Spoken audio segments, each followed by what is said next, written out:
Hey, what's going on, guys? Well, had a bit of an issue with the van. It's a 2004 Pontiac Montana 3.4 3400 series.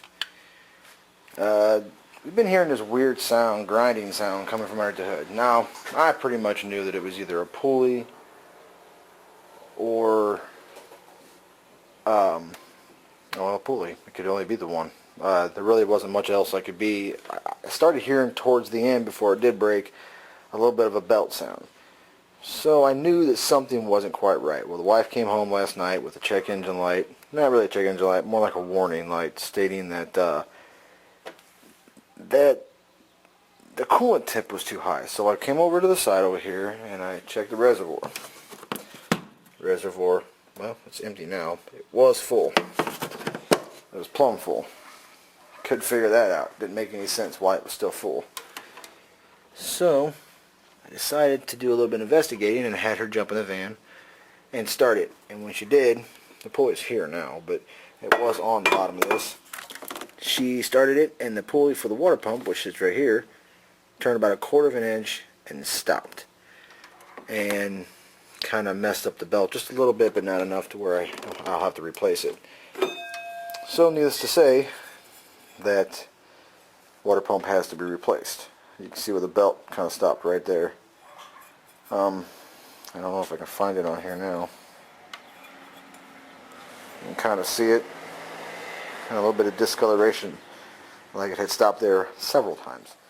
Alright, well, it's going to be a little hard to see. It's about 95 degrees out here, but in order to get the pump off, you have to get this plate off. There's a bolt back behind there. You can't actually see it. And it's a 10 millimeter. You got to take that bolt out in order to get this plate out of the way. All it is a little diagram or guard or whatever. You got to get that little bolt out of there. I think it's a stud with just a nut on the end of it, to be honest with you. That's going to give you access to the rest of the pulley. And it's just a little bolt. 10 millimeter bolt.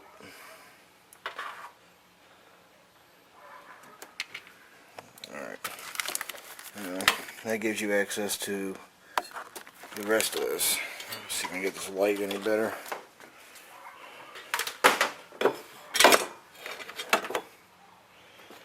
Yeah, and that's the water pump there.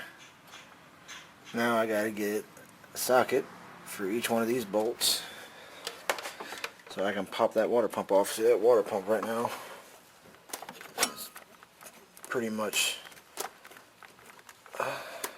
froze. I mean, there's nothing really left of it. Alright, these bolts right there, that little one right there, that's a 5/16 bolt.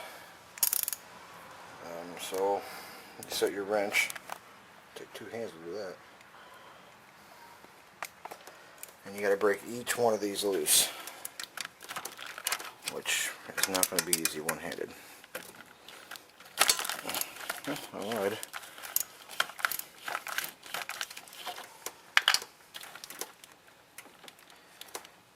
Just a little side note, I'm not a mechanic. I work on all my own cars. I've not had any issues so far anything that I've worked on. There's probably a right way and a wrong way to do this. I do what way works for me. So, man, there's some long-winded bolts. That's not too bad. Yeah, it's a little 5/16 head. I want to say there's six on there. I'm not really sure how many's on there. I think it's 6. Let's see what it looks like.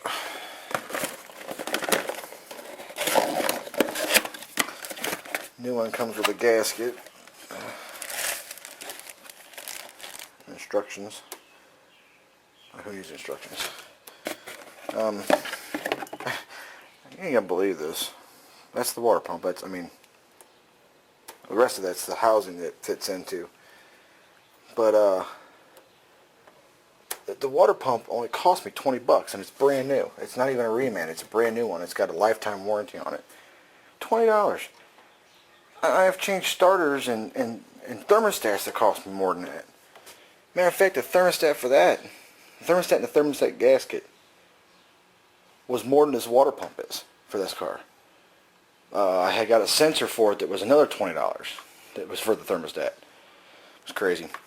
Anyways, I'm not going to be able to video record every single bolt coming off there, but that's what you got to do. You got to take each one of these bolts out. I think, what was I looking at? There's there's five bolts on there. And then that should pop right off there. This has been probably the original water pump from 2004, so who knows how long it's going to take me to get it off of there. But we'll have to see.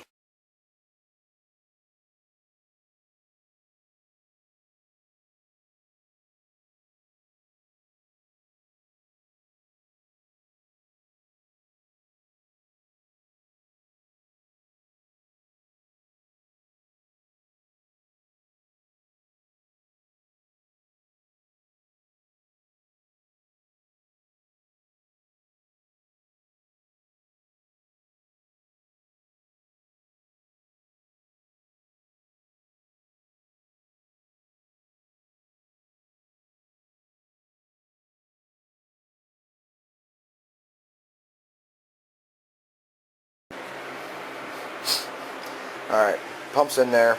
Now, I want to say this. I make light of the instructions. You know, who needs them, whatever, blah, blah, blah. No, it's probably a good idea to read instructions. Just because not everybody knows how to do this. And honestly, this is the first one I've done in this van.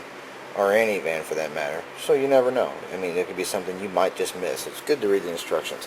But it says to move the pump after it's tightened in there, which it is, freely by hand. Just to make sure that it's not binding up or anything of that sort. And it seems to be good. It's definitely spinning, which is a lot better than the other one is. I'm going to have to clean all this up now. Try to get all this crap off these pulleys the best I can. Get this belt out of here.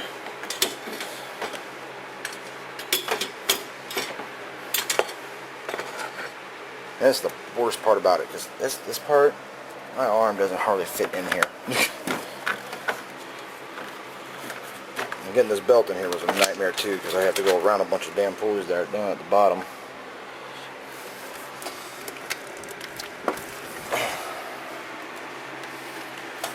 Gives me an opportunity to examine the belt as well, to make sure the belt's not damaged too much.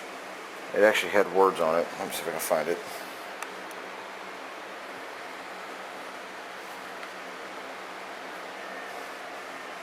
Okay, like I said, it had words. It's pretty dirty. I'm sure there's somebody out there that's going to tell me that I should have replaced the belt. But man, this belt is not but, geez, I mean, it can't be more than just a month old, if that. I really don't want to have to replace it if I don't have to. So I'm just going to clean it up. Of course, I just threw it in some dirt, but I'm going to clean it up, clean all this other crap up first. I really don't want to have to replace the belt, because there's really nothing wrong with it. Now, if I start to notice an issue after I put it back together with the belt squealing or something, then I'll just replace the belt. But that's the pump, power steering pump. There's a lot of crap on this belt. You can kind of see it kind of pulling away as I turn it. That's from the belt itself that burned off of there.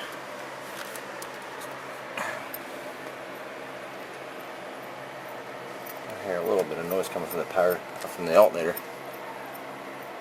But I'm not going to trip off of it, because I can't really afford to replace it right now. Everything else seems to be good. I'm going to have to hook up my air hose and blow all this other crap out of here. Fortunately, I won't be able to record that, because I got no way of doing it, I don't think. Anyways, we'll get back to that. The belt's on there. I got that pulley on there. I snugged them down by just holding the pulley and putting all these bolts back into place. The best way I can tell you to tighten them up is by just putting the belt back on there and being able to hold it, because you'll be able to hold it better. Plus the tension of the belt, you can actually get those bolts pretty damn snug. I haven't started it yet, the bump started, because there is a pulley that's off a little bit, the belt. You can see it right there, tensioner pulley. I'm thinking by bump starting it, it'll pull it straight. Obviously the coolant, it's low. There's nothing in there. I haven't done that yet. Kind of want to make sure everything's lined up. Right now it kind of looks like it's off a little bit to the left. By bump starting it though, it should pull it straight. I'm expecting noise. I'm expecting a little bit of chatter from it, just because the belt's probably not the cleanest as it probably should be. Plus my hands aren't exactly the cleanest anymore either. Plus, maybe I'm wrong, I don't know. I think there's like a little bit of an oily substance inside the friggin' antifreeze. I don't think it's oil. I think it's just something that they put in there because it just kind of feels oily. And it's even on the new stuff that I've used. I'm not sure what it is. Maybe it's nothing. Maybe it's just my imagination. But I'm getting ready to fill this up. I'm not sure how I'm going to do that because it's way the hell down in there.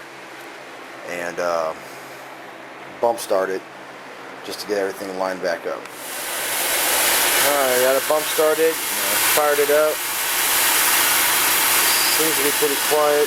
Filled some more antifreeze in there. It's going to spill out a little bit because it's got to get the air out of the system. But there's nothing I can really do about that. So far, so good. I don't really see any leaks. Seems like it's running pretty good right now.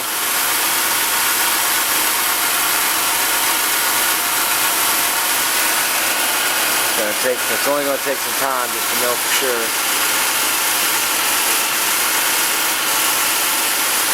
So I gotta let it burp. The system's got to burp, so I'm going to spill a lot of antifreeze in the meantime. Because I really don't know of any other way to do it.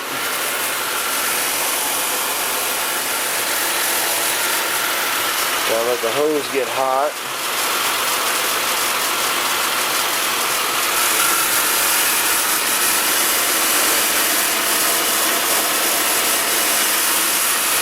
Thermostat open up and then make sure everything is running correctly.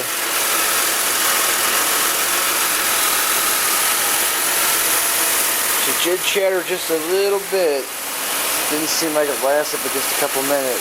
Not even a minute, I'd say maybe about 20-30 seconds, and then it went away. Just have to keep an eye on it, I guess. See how it's going. My next objective is, my next little trick is going to be trying to get this training fluid changed out. I got to change the pan, the gasket and everything, and the, what do you call that, filter. But, let's see here.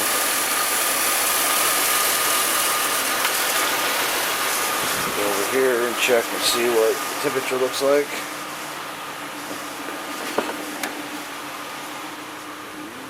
Door is not ajar, it is a door. Okay, I know it looks like that's flashing, but it's actually not, which is strange. But let's see here, the temperature seems to be doing pretty good right now. I'm going to let it heat up and do its thing. That's kind of trippy that that's flashing on the camera, but it's actually not flashing. That doesn't make any sense, but anyways.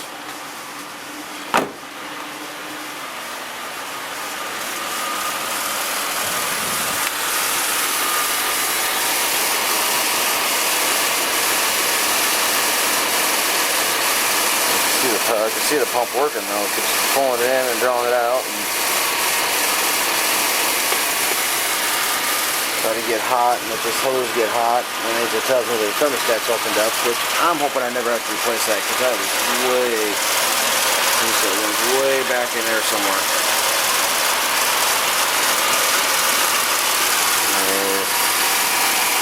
Yeah, I think that's where it's at. Never had to replace one on this, so. To put the cap back on there, so it can pressurize. I haven't put this back on yet because I kind of want to just keep a close eye on all this. My lighting's bad. I have a bulb that's actually out. I don't know why I got that one over there. But I'm going to put some fluid in this reservoir.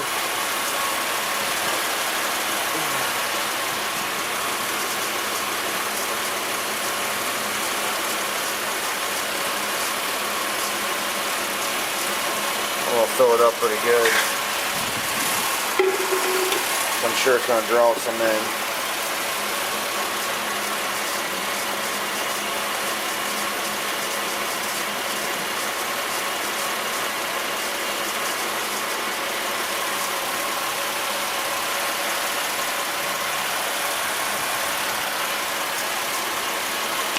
We'll let it run for a few, see what the temperature looks like. See how everything's going. One thing I can't stress enough, that is, if you're just not sure about doing this, I wouldn't even attempt it. You don't always get lucky. I guess you can, if you're comfortable with doing it and you're up for the challenge, yeah, by all means, I won't stand in anyone's way. If you're just not sure and you're not comfortable with it, I would definitely just take it to somebody to have it done. It's best to do it that way than regret the decision later on when something else goes wrong. Take your time, don't get in a hurry. You'll start losing stuff, and I can tell you that I know this from experience because there's a bolt down inside here. Just that bolt. That actually just holds that bracket, or that diagram on here. It was sitting on top of this intake, and I hit it with my elbow when I was putting the belt on. And it fell down inside there. Now that's a nightmare to get to and get it out of there if you ain't got a magnet, which I don't anymore because I think the kids thought maybe it might have been a play toy.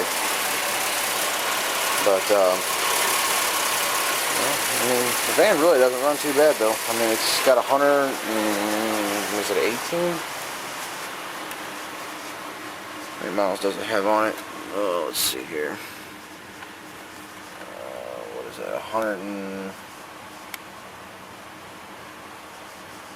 Well, that's not right either. Well, that's my oil life. 119,936 miles. It's got the full DVD system in it, although it stopped working about maybe about 6 months or so after we got it. The sound comes out, no picture, so I don't know if it's a fuse thing inside there or if it's something with the DVD player down there. I'm not sure. Could be either one. I don't know. But like I said, it's just best to be cautious, take your time, and for the love of God, do research. Just don't wing it, because if you don't have a clue what you're doing, you're gonna mess up. I mean, I'm not perfect and I mess up. I like showing my mistakes because it helps other people when it comes to them doing it. They don't make the same mistake.